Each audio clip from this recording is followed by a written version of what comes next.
The conference As you room can see smelled here, like the data leather, integration will cigars, revolutionize and our fear. approach. Let me break it down step by 25 step. men sat in silence, watching the woman at the head of the table. Not because she was beautiful, though she was, but because everyone in Seoul's underground knew what happened to people who wasted Kang Minjun's time. The mafia boss hadn't moved in 7 minutes. His fingers rested on the mahogany table, perfectly still, while the city's most expensive problem solvers sweated through their tailored suits. One more, Minjun said quietly. His voice was silk wrapped around a blade. I'll hear one more solution before I decide who doesn't leave this building.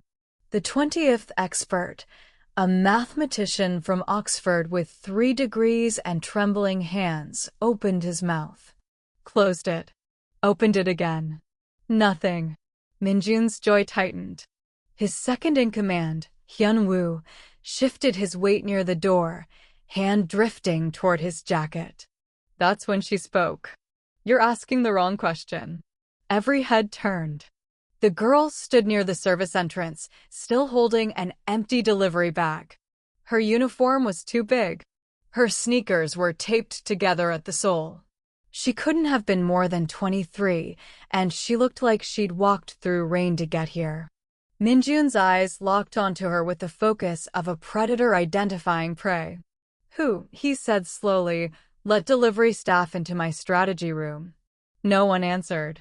The girl didn't run. Didn't apologize. She just stood there, looking at the wall of screens behind him, the ones displaying the problem that had cost $17 million, 3 months, and 25 expert failures. I can solve it, she said. The Oxford mathematician laughed. It was a nervous, desperate sound. Minjun raised one finger. The laughter died instantly. You have 30 seconds, he told the girl. If you waste them, you won't get 31. What happens next will shatter everything you think you know about intelligence, survival, and the people society refuses to see. Subscribe now, you won't believe where this goes. Her name was Lee Jiwoo, and she had $17 in her bank account. The room watched her like wolves watching a rabbit that had wandered into their den. She could feel every eye, every judgment, every dismissed thought. Poor. Uneducated. Invisible. She'd been invisible her whole life. But standing here, in front of Korea's most dangerous man, she felt something else. Something that had kept her alive through winters in a basement apartment and months eating 1 meal a day. Clarity. Jiwoo walked forward. Her footsteps were silent on the carpet, but they echoed in the deadly quiet. She stopped in front of the screens. Behind her, she heard someone whisper, "Is she insane?" The problem displayed across 6 monitors was financial. A blockchain error had locked $43 million in a smart contract with cascading dependencies. Every attempted solution had triggered worse complications. The money wasn't just trapped, it was becoming toxic, threatening to collapse 3 subsidiary companies. 25 experts had tried force. Codes. Backdoors. Legal frameworks. All failed. Jiwoo studied the screens for 10 seconds. 15. 20. Minjun's voice cut through the silence. 25 seconds. The contract isn't broken, Jiwoo said. Her voice was steady. Quiet. It's waiting. Waiting for what? Minjun's tone was dangerous now. Permission. She pointed to a single line of code buried in the 7th subsidiary function. There. You triggered the lock when you tried to force the transaction. The system thinks it's under attack. It's not waiting for a solution. It's waiting for an apology. The room exploded. That's absurd. The code doesn't have emotional logic. She doesn't even understand basic. Quiet. Minjun's command was soft. Absolute. He stood slowly and walked toward the screens. Toward her. He was tall, easily 6'2", and when he moved, the air seemed to move with him. He stopped inches from Jiwoo. Close enough that she could see the silver scar along his jawline. Close enough that she could smell his cologne, cedar, and something darker. Explain, he said. Jiwoo didn't step back. Didn't look away. Line 847, she said. There's a manual override flag. It was coded as a safety measure, probably by the original developer who didn't trust automated systems. You need to send a single-bit acknowledgement. 0. Not a fix. Not a patch. Just 0. You're telling the system you made a mistake. That you're not a threat. Silence. Then Minjun turned to his tech specialist. Test it. Sir, I don't think. Now. The specialist's fingers flew across his keyboard. He isolated the line. Prepared the input. Everyone in the room held their breath. He pressed enter. The screens flickered. Then, line by line, the locked assets began to release. $43 million flowed back into accessible accounts. No one spoke. No one breathed. Minjun stared at the screens. At the numbers turning green. At the impossible thing that had just happened. Then he turned to Jiwoo. What's your name? Lee Jiwoo. Who sent you? No one. I deliver food to this building. I was bringing Kalbi to the 12th floor when your guard pulled me in here and told me to wait. Minjun looked at Hyunwoo, who suddenly looked like he wanted to disappear through the floor. You, Minjun said to Jiwoo, just did in 30 seconds what 25 specialists couldn't do in 3 months. Yes, she said simply. How? Jiwoo met his eyes. And for the first time since entering this room, she let herself feel the weight of what she'd just done. The danger she was still in. Because I know what it's like to be locked out, she said quietly. And I know that sometimes, the only way back in is to admit you never should have been locked out in the first place. Minjun's expression was unreadable. But something shifted behind his eyes, something dark and sharp and interested. Hyunwoo, he said without looking away from Jiwoo. Clear the room. The 25 experts filed out in stunned silence. When the door closed, Minjun walked to his desk, poured 2 glasses of whiskey, and held one out to Jiwoo. She didn't take it. I have 3 more deliveries tonight, she said. If I'm late, I lose the job.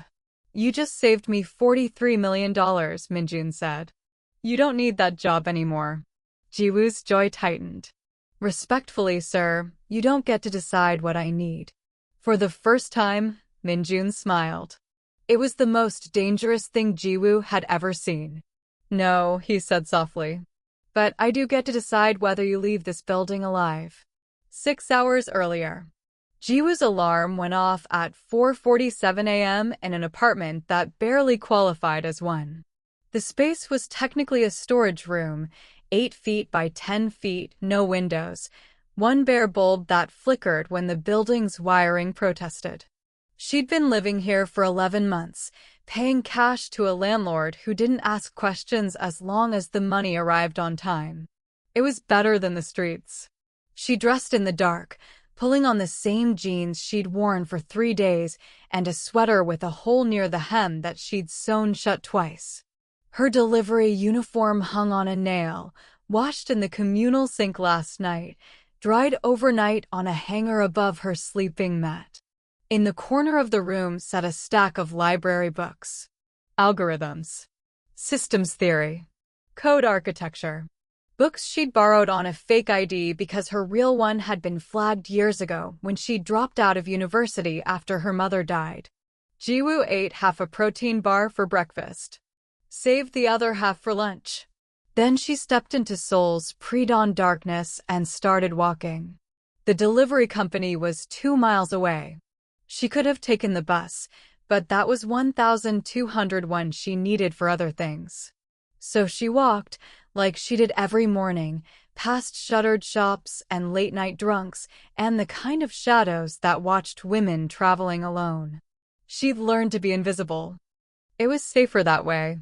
By 6 a.m., she was on her bike with the first order of the day, Taekbaki to an office building in Gangnam. By noon, she'd completed 17 deliveries. By 3 p.m., her legs burned and her stomach was eating itself. She stopped in an alley, ate her half-protein bar, and checked her phone. 23 more deliveries before midnight. If she completed them all, she'd make 87,000 won. Minus bike maintenance, phone bill, and rent, she'd have about 12,000 won left for food for the week. But Jiwoo had done harder math than that. She'd been doing it since she was 17, when her mother's medical bills had swallowed their savings, and then their apartment, and then any chance Jiwoo had of staying in school. She'd been doing it through the years of invisible work, cleaning, delivering, serving, while watching people who'd been born into opportunity wasted on mediocrity. She didn't resent them. She just remembered. Remembered that intelligence wasn't about degrees or offices or titles. It was about survival. About seeing patterns no one else bothered to look for. About being so desperate to understand how the world worked that you taught yourself to read its code. By 7 p.m., Jiwoo was in the lobby of the Hanseong Tower, a luxury building where she delivered at least twice a week. The guard knew her face, but not her name. No one did. 12th floor, he said, barely looking up. DeKalb order. Jiwoo nodded, shouldered her delivery bag, and headed for the elevator. But on the 10th floor, the elevator stopped. The doors opened. A man in a black suit stepped in. He was broad-shouldered, stone-faced, and when his eyes swept over Jiwoo, they cataloged her the way you'd catalog furniture. Wrong elevator, he said. I have a delivery. Come with me. It wasn't a request. Jiwoo's heart kicked into a faster rhythm, but her face stayed calm. She'd learned that, too. Never show fear. Fear made you pray. The man led her down a corridor, through a set of reinforced doors, and into a conference room that smelled expensive and felt like a trap. Wait here, he said, and left. Jiwoo stood near the service entrance, delivery bag still on her shoulder, and looked around. Leather chairs. Mahogany table. Screens covering one wall. And 25 men in suits looking like they were attending their own funeral. At the head of the table sat a man who didn't need to be introduced. Everyone in Seoul knew Kang Min-jun. Not because he appeared in the news, he didn't. But because his name was whispered in the places where power lived. The Kang family controlled half the city's underground economy and most of its legitimate one. Drugs, gambling, real estate, tech investments. If money moved in Seoul, Min-jun decided which direction. And right now, he looked like a man about to commit murder. Jiwoo should have been terrified. But instead, she found herself looking at the screens. At the code displayed there. At the problem no one could solve. And she understood it. Instantly. Completely. She'd seen this structure before, not in a boardroom, but in a library book about game theory and trust algorithms.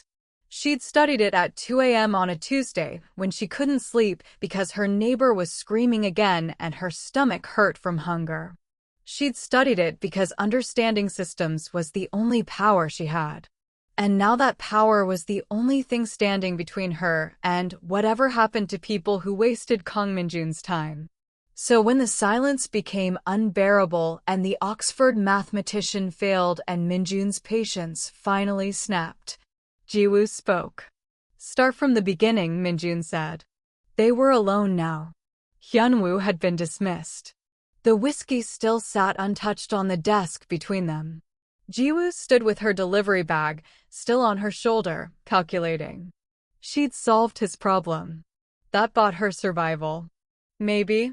But survival with Kang Min-jun was never simple. The beginning of what? She asked carefully. Your solution. Explain it like I'm not a mathematician. You're not a mathematician, Jiwoo said. You're a strategist. You think in leverage and outcomes. So here's the outcome. The code locked because your team approached it like an enemy. It's not. It's a system designed by someone who understood that the biggest threat to money isn't theft, it's misuse. Min-jun leaned back in his chair. Continue. 3 months ago, someone triggered a vulnerability. Small. Barely noticeable. But instead of investigating, your experts tried to force a fix. That told the system it was under attack. So it did what it was programmed to do, lock everything down until it received confirmation that the threat was neutralized. And your zero input was surrender.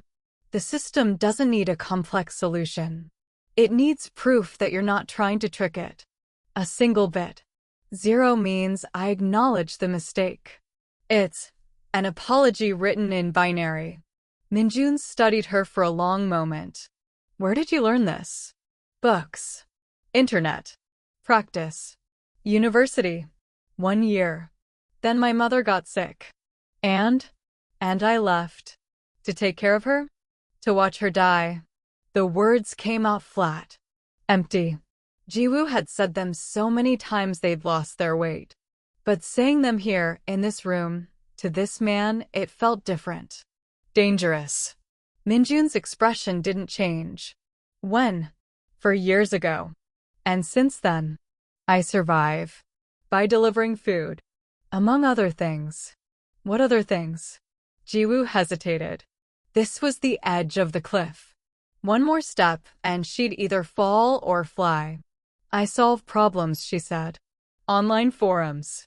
Freelance tech work under fake names. Code debugging. System analysis. Anything that pays and doesn't require credentials. You're telling me you're self-taught. I'm telling you I didn't have a choice. Minjun stood. Walked to the window. Seoul glittered below them, a city of neon and shadows and 10 million people fighting for space. Do you know why those 25 men failed? He asked without turning around. Because they were looking for complexity. No. Because they were afraid of being wrong. Fear makes people stupid. They'd rather fail conventionally than succeed unconventionally. He turned to face her. You weren't afraid. I was terrified, Jiwoo said honestly. But I was also hungry, exhausted, and I had 6 more deliveries tonight. I didn't have time for fear. For the second time, Minjun smiled. Tell me about the problem, Jiwoo said. The real one. Because 43 million locked in a smart contract isn't your actual crisis. It's a symptom. Minjun's smile vanished. Careful. You brought me into this room. You asked me to explain. So let me explain. She pointed at the screens. This wasn't an accident. Someone inside your organization triggered that vulnerability on purpose. They wanted chaos. They wanted you scrambling. They wanted 25 experts failing publicly so you'd look weak. That's quite an accusation.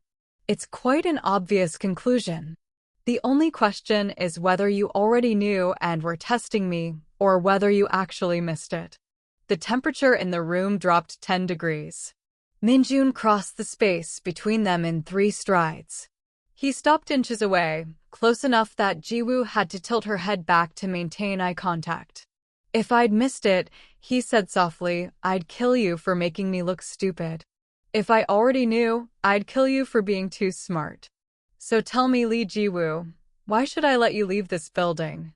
Jiwoo's heart hammered. But her voice stayed level. Because whoever set this trap is still in your organization. And I can find them. Silence. Then Minjun laughed. It was a rough, unexpected sound, like he'd forgotten how. You're either brilliant or suicidal. Both, Jiwoo said. Depending on the day. Minjun returned to his desk, finally picked up the whiskey, and downed it in 1 swallow. 3 months ago, he said, the lock triggered during a routine update. My tech team investigated. Found nothing. I brought in external consultants. Then specialists. Then the best money could buy. All of them failed. The lock got tighter. The complications multiplied. 2 weeks ago, my board started questioning my leadership. He poured another glass. Yesterday, I received a message. Anonymous. It said, the empire breaks from within. Tick-tock. A countdown, Jiwoo said. To what? To whatever happens when your competitors smell blood. Minjun's jaw tightened. I have enemies. Dozens. But only 7 people have access to the core systems where this vulnerability exists. 3 I trust with my life. 3 I barely trust at all. And 1, He stopped. One, Ji-woo prompted. One is dead. Heart attack. 6 weeks ago. Convenient timing. Too convenient. Ji-woo processed this. 7 people. 1 dead. 6 remaining. And somewhere in that group, a traitor. You want me to find which one, she said slowly. I want you to find all of them, Minjun corrected. Because if there's one, there are more. Rats don't travel alone. And if I refuse? You won't. Why not? Minjun set down his glass and looked at her with eyes that had watched empires rise and fall. Because you're like me, he said quietly. You've spent your whole life being underestimated. Dismissed. Told you don't belong. And you're tired of it. You're tired of being invisible. Tired of delivering food to people who don't see you. Tired of being smart in a world that only rewards pedigree. Each word hit like a knife finding flesh. I'm offering you a choice, Minjun continued. Walk away now. Go back to your 17 deliveries and your 87,001. Fade back into invisibility. He leaned forward. Or stay. Find my traitor. Prove that intelligence matters more than credentials. And get paid more for 1 week's work than you'd make in 10 years of delivering to Kalbi. Ji-woo's throat was dry. How much? 50 million won. Half up front. Her knees nearly buckled. 50 million won was everything. Rent for years. Food. Books. The ability to breathe without calculating every one. And if I fail? Then you'll wish you'd stayed invisible. The decision she makes next will change everything. But the truth she uncovers will be far more dangerous than either of them realize. If you're hooked, and I know you are, hit that subscribe button. This story is about to get dark. Ji-woo took the job. Not because she believed Minjun's promises. Not because 50 million won solved all her problems, though it solved most of them. She took it because for the first time in 4 years, someone was asking her to be smart instead of invisible. And because she'd already figured out who the traitor was. I need access, she told Minjun. Your systems, your personnel files, communication logs from the past 6 months. Done. Hyunwoo will set you up. I need a workspace.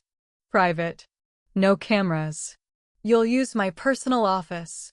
12th floor. No one enters without my permission. I need 48 hours. Minjun raised an eyebrow. The 25 experts needed 3 months. The 25 experts were looking in the wrong place. And you know the right place? I know what poverty teaches you, Ji-woo said. Pattern recognition. When you're hungry, you learn to notice what's missing. When you're invisible, you learn to see what people hide. She pulled out her phone, cracked screen, barely functional, and opened a notes app. You're 7 people with system access. Tell me their names. Minjun listed them. 3 senior executives, 2 tech specialists, 1 financial officer, and 1 security consultant. The dead one? Ji-woo asked. Choi Sung-ho, head of digital infrastructure. Ji-woo wrote it down. Natural causes? That's what the autopsy said. Where was he when he died? Home. Alone. His wife found him. Security footage? Nothing unusual. Ji-woo nodded slowly. Which of the remaining 6 fought hardest to solve the lock? Park Jae-sung. Senior VP. He's been with me for 12 years. And which one seemed least concerned? Minjun's eyes narrowed. Kwon Min-seo. Financial officer. She said the locked funds were manageable, and we should focus on other priorities. She's the traitor. The room went silent. That's impossible, Minjun said. Kwon Min-seo has been with this organization for 8 years. Her background check was flawless. She's exactly the kind of person who'd go unnoticed, Ji-woo interrupted. A woman in a male-dominated organization. Competent, but not flashy. The type who blends in because she's learned that survival means not drawing attention. You're describing yourself. Exactly. Which is how I recognize the pattern. Jiwoo pulled up a mental map of the information Minjun had given her. Choi Sung-ho dies 6 weeks ago. The lock triggers 5 weeks ago. For 3 months, 25 experts fail while the situation gets worse. During that time, who benefits? Everyone loses, Minjun said. My reputation suffers. The board questions my leadership. No. Who benefits externally? Competitors. Enemies. People who want you weak. Minjun's expression hardened. You think someone bought her? I think someone convinced her you were already finished. That the empire was falling, and she could either go down with it or jump ship with compensation. Based on what evidence? Based on her behavior. Manageable? 43 million locked, and she calls it manageable?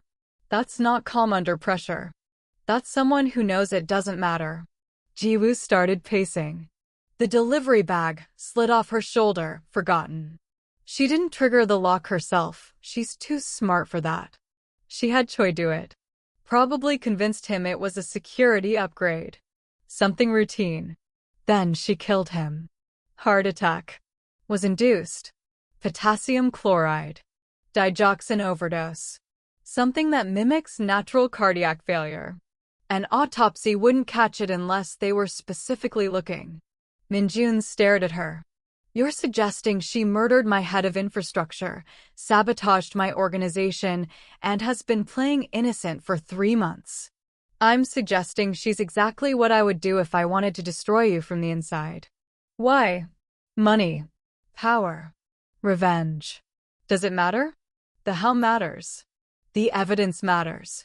And I can get you both. How? Jiwoo pointed at the screens. The 0 input I gave you, it didn't just unlock the funds. It logged a timestamp. A single acknowledgement from an authorized user. That log will show who originally triggered the vulnerability. Because whoever did it had to test it first. Had to make sure it would work. She smiled, thin and sharp. Kwon Min SEO tested it 3 months and 2 days ago. 11:47 p.m. After hours. From her personal workstation.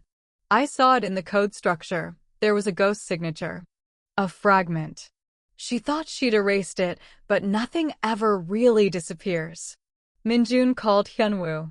Bring me Kwon Min SEO. Now. And pull every communication log she's had in the past 6 months. 20 minutes later, they had the proof. Encrypted messages to a shell company in Singapore. Wire transfers totaling 8 million won, a fraction of the locked funds, but enough to buy betrayal. And a final message sent 3 days ago. The wolf is bleeding. Time to feast. When Hyunwoo brought Kwon Min SEO into the conference room, she walked in confident. Poised. Then she saw Jiwoo. And her face changed. You, she whispered. Me, Jiwoo agreed. You're nobody. You're just smart enough to notice what you did, Jiwoo finished. You made one mistake. You assumed being ordinary made you invisible. But I know that game. I invented that game. And you played it wrong. Kwon Min SEO lunged. Hyunwoo caught her before she'd moved 3 feet. Minjun didn't even flinch. Take her out, he said quietly. I'll decide what happens to her later. After the door closed, Minjun turned to Jiwoo. 30 seconds, he said. That's how long it took you to solve what destroyed 25 experts. 30 seconds to explain, Jiwoo corrected. For years to learn how to see it. What else do you see? That you have a bigger problem. Minjun went very still. Explain. Kwon Min SEO was competent. Careful. But she wasn't brilliant. Someone else planned this. Someone who knew your systems well enough to design a trap that would take months to unravel. Who? I don't know yet. But I'll find them. Minjun walked to the window again. Looked out at Seoul's glittering skyline. When he spoke, his voice was different. Quieter. Almost human. Do you know what it's like, he said, to build an empire from nothing? To claw your way up from streets where people like me aren't supposed to survive? To fight every day against people who think birth and pedigree matter more than will. Jiwoo didn't answer. She didn't need to. You do, Minjun said. I can see it in you. That hunger. That refusal to disappear. He turned to face her. Find who's behind this. And when you do, I'll give you more than 50 million won. I'll give you a place where you never have to be invisible again. The office Minjun gave Jiwoo was 15 floors up, soundproofed, and had a view that cost more than her entire neighborhood. She ignored it. Instead, she spread out access codes, communication logs, and personnel files across 3 monitors and started digging. Hyunwoo brought her food, real food, the kind with vegetables, and she ate without tasting it. Someone delivered coffee. She drank it cold. Time stopped meaning anything. At 3 a.m., she found the first thread. A consulting firm in Tokyo that had done security analysis for the Kang organization 8 months ago. The firm was legitimate. But one of their analysts, listed as Kim Tae-jun, didn't exist. Ghost credentials. Fake history. He'd spent 6 weeks embedded in Minjun's systems. Long enough to map everything. Long enough to identify Kwon Min Seo as a potential vulnerability. Long enough to plant the trap. By 7 a.m., Jiwoo had traced Kim Tae-jun to a shell company in Macau, which connected to a larger organization in Hong Kong, which ultimately led back to Seoul. To the Baek family. Minjun's oldest rivals. Jiwoo sat back, rubbing her eyes. The Baek family controlled the north side of Seoul's underground. They'd been at war with the Kangs for 2 generations, a cold war of sabotage, territorial disputes, and occasional bloodshed. This wasn't just corporate espionage. This was an execution. And Kwon Min Seo had been the gun. Jiwoo compiled her evidence, prepared her report, and was about to call Hyunwoo when her phone rang. Unknown number. She almost didn't answer. But something made her pick up. Lee Jiwoo. The voice was male, smooth, lightly amused. The delivery girl who thinks she's a detective. Jiwoo's blood went cold. Who is this? Someone who's been watching you. You're impressive. Truly. Solving in 30 seconds what we designed to take months? That's talent. Baek, Jiwoo said. Baek Sungjun. A pause. Then laughter. Smart and informed. I see why Minjun kept you. What do you want? To make you an offer. 10 million won. Right now. Walk away. Forget what you found. Go back to delivering food. Live quietly. Safely. And if I refuse? Then you become a problem. And problems don't last long in our world. Jiwoo's hand tightened on the phone. Your world? I'm not part of your world. You are now. The moment you solved that lock, you stepped into the deep water. Minjun won't protect you. He uses people. And when he's done, he discards them. You don't know him. I've known him for 20 years. We grew up in the same neighborhood. Crawled out of the same gutter. The difference is, I remember where I came from. He pretends he doesn't. Baek's voice softened. You think he sees you as special? You're a tool, Jiwoo. A very clever tool. But when this is over, you'll go back to being nobody. Because that's how empires work. They devour the people who build them. The line went dead. Jiwoo sat in silence, staring at her phone. She thought about her mother. About the hospital bills that had destroyed them. About the doctors who'd looked through her like glass while explaining that they'd done everything they could, which meant everything their insurance would cover. She thought about the university professors who'd said she was promising, but never fought to keep her enrolled after she left. About the delivery company that paid minimum wage and didn't ask questions when she worked 14-hour shifts. She thought about every person who'd ever looked at her and seen poor, uneducated, disposable. And then she thought about Minjun. Who'd asked her to explain. Who'd listened. Who'd offered her 50 million won not out of charity, but because she'd earned it. She didn't trust him. But she trusted Baek even less. When Hyunwoo came to collect her report, Jiwoo handed over everything. It's the Beck family. They've been planning this for months. Kwanmin was just the opening move. What's the endgame? War. Real war. They want Minjun to look weak so they can absorb his territory. The locked funds were meant to trigger board panic, shareholder rebellion, internal collapse. They almost succeeded. Almost? I stopped it. Hyunwoo studied her for a long moment. You know what this means. If Minjun retaliates, people will die. People were always going to die, Jiwoo said quietly. This isn't about me choosing sides. It's about me refusing to let them erase me again. Later that night, Minjun found her in his office, still staring at screens. You should sleep, he said. Can't. Every time I close my eyes, I see patterns.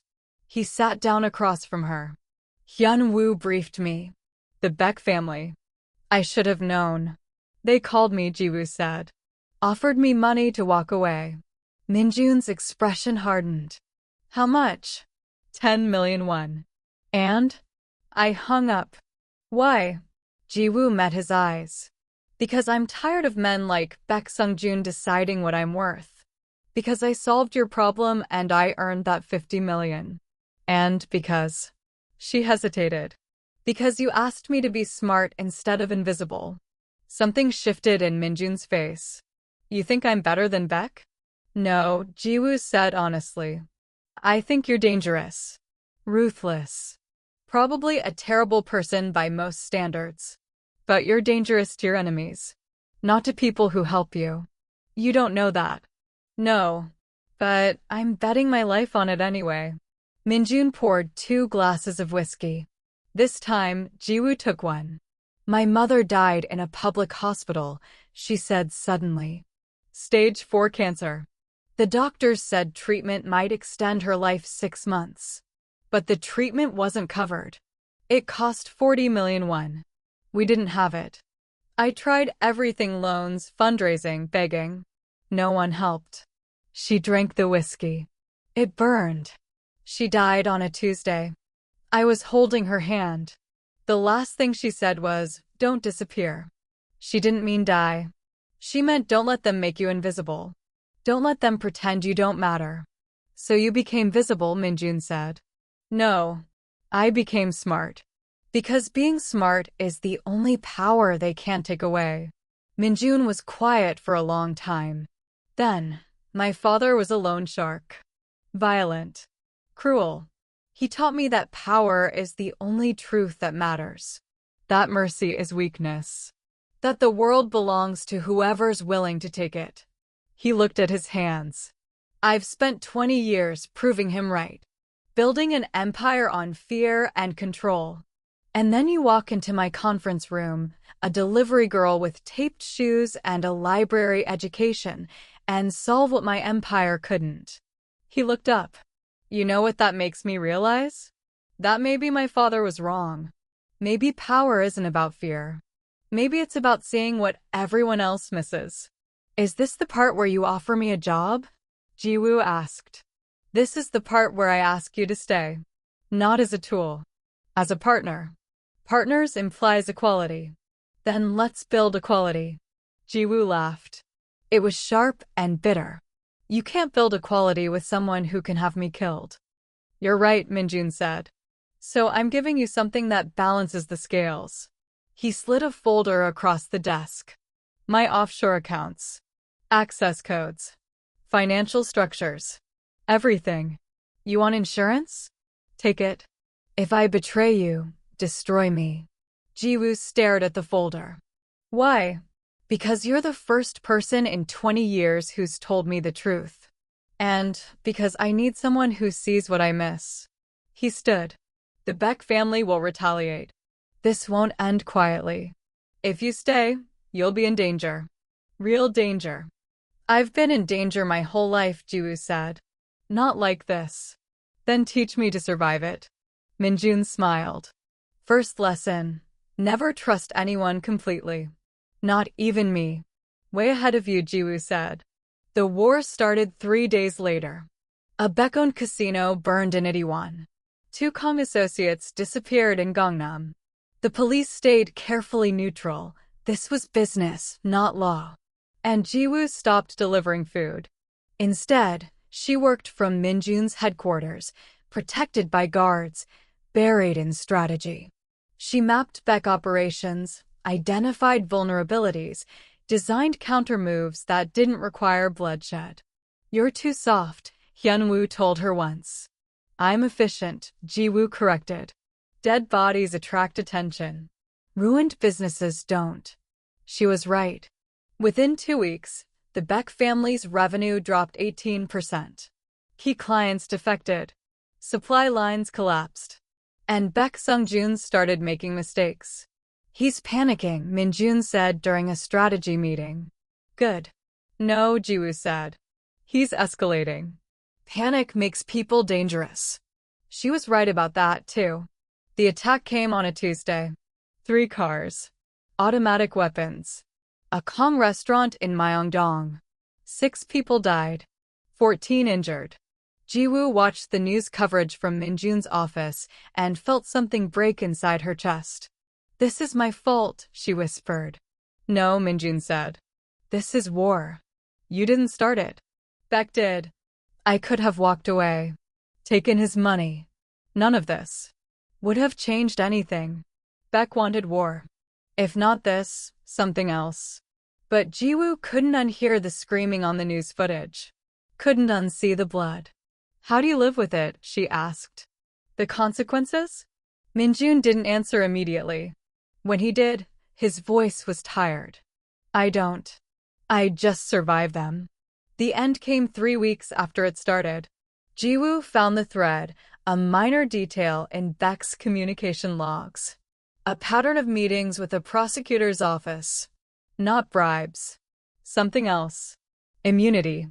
"He's negotiating witness protection," Jiwoo told Minjun. "He's going to give the prosecutor everything.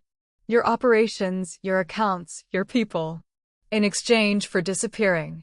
Minjun's face went cold. "When?" "Soon. Maybe days." "Options?" "We expose him first. He's not clean. He can't testify if he's implicated." "Do it." Jiwoo spent 48 hours compiling evidence. Financial fraud. Bribery. Money laundering. Worse. She sent it to 3 news organizations, 2 rival prosecutors, and every competitor Baek had. 48 hours after that, Baek Sung-joon was arrested. The war ended. Seoul's underground settled into an uneasy peace.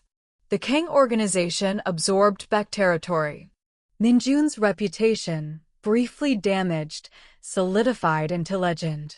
And Jiwoo. Jiwoo sat in an apartment she'd rented, a real apartment, with windows and heat, and stared at her bank account. 50 million won. More money than she'd ever imagined. And the weight of 6 dead bodies she'd never forget.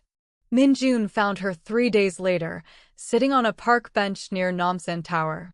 "You left," he said. "I finished the job." "That's not an ending. That's an exit." Jiwoo looked at him. "What do you want from me, Minjun?" "I want you to stay. Work with me. Build something that doesn't just survive, it thrives." "As what?" "Your strategist? Your weapon. As my partner." "I'm not like you." "Good. That's why I need you." Jiwoo shook her head. 6 people died because I was too smart for my own good. Because I couldn't walk away. 6 people died because Baek Sung-joon was a coward. You ended it before it became 60. That doesn't make me feel better. It's not supposed to. It's supposed to remind you that the world is cruel. And people like us, people who come from nothing, we don't get the luxury of clean hands. We just get the choice of what we do with dirty ones. Jiwoo was quiet for a long time. "I'll work for you," she finally said. "But not in the shadows. I want a real position. Legitimate. With a salary and a title." "Done. Chief Strategy Officer. Starting tomorrow. And I want access to your educational foundations. The ones that help poor kids stay in school. I want to expand them." Why? Because I was one of those kids. And no one helped me. So I'll help them. Minjun smiled. That's the first genuinely good thing anyone's asked me to do in 20 years. Don't get used to it. I won't. 6 months later, Jiwoo stood in a conference room, not Minjun's, her own, looking at a wall of screens displaying new scholarship recipients. 50 students. All from backgrounds like hers. All brilliant. All invisible. Until now. Hyunwoo knocked on her door. Boss wants to see you. Tell him I'm busy. He said you'd say that. Also said to remind you that you owe him a strategy report. Jiwoo sighed, grabbed her tablet, and headed upstairs. Minjun's office looked the same. Leather, mahogany, power. But when she entered, he wasn't alone. A girl, maybe 19, wearing a university hoodie and nervous energy, sat across from his desk. Lee Jiwoo, Minjun said. Meet Park So-young. Computer science major. Brilliant. Also broke. Also invisible. The girl stood, bowed awkwardly. He said you could help me. Jiwoo looked at Minjun. He shrugged. You said you wanted to help people like you. Here's one. Jiwoo turned to So-young. What do you need? A chance, So-young said quietly. Just a chance. And Jiwoo smiled. Because she remembered what it felt like to be invisible. And she remembered the moment someone finally saw her. Sit down, Jiwoo said. Let's talk. Stories like this matter. Stories about people who refuse to disappear. If you believe intelligence is more important than pedigree, if you've ever felt invisible in a world that only sees credentials, subscribe. Because every person like Jiwoo deserves to be seen. And every story like this deserves to be told.